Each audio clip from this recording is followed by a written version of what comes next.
Assalamu alaikum wa rahmatullahi wa barakatuh. My beloved brother and sisters, naturally Allah's Messenger sallallahu alaihi wasallam was frightened by the experience. He did not know what was happening. He had never heard of anything like this taking place. Khadija radiallahu anha was an intelligent, noble lady. She had heard of prophethood. She had heard about the prophets and angels. She used to visit her cousin Waraqa ibn Nawfal. Waraqa ibn Nawfal was a learned man who had read many books. Khadija radiallahu anha knew the character of the Allah's Messenger sallallahu alaihi wasallam. She was his wife and very close to his thoughts. She was very well aware of his noble qualities.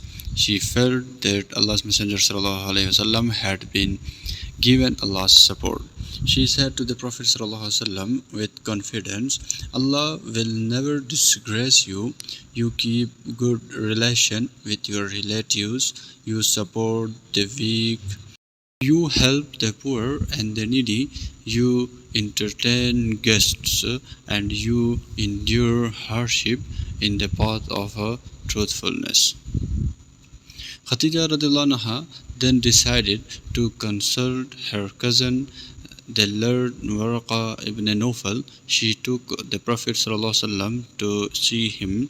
When Waraqa heard what the Prophet ﷺ had seen, he said, "By the one in whose hand my soul is, you are the Prophet of this nation."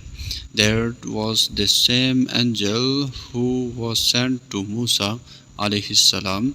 I wish I could live up to the time when your people will drive you out.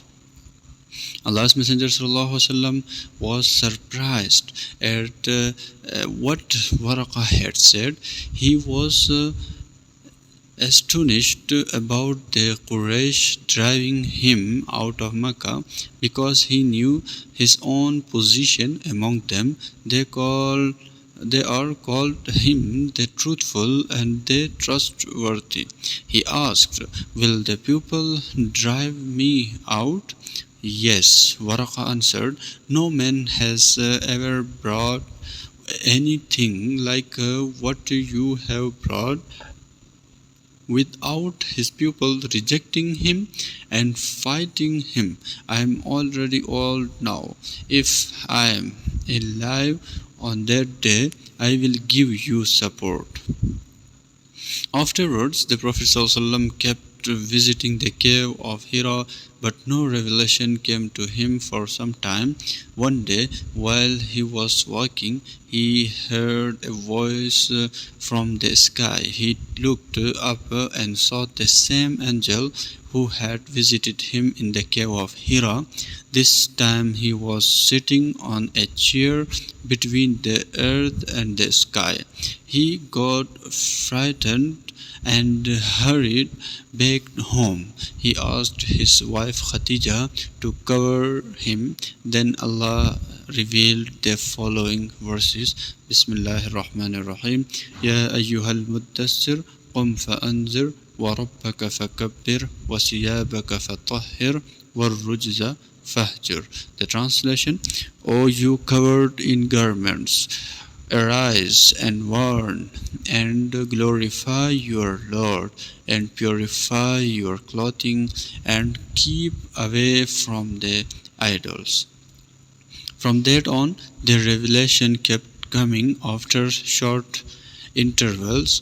One day, angel Jibril alayhi salam, the trustworthy spirit, took the Prophet ﷺ to the foot of a hill and performed wuzu before him. So the Prophet ﷺ did the same. Afterwards, Jibril alayhi salam led the Prophet ﷺ in the prayer.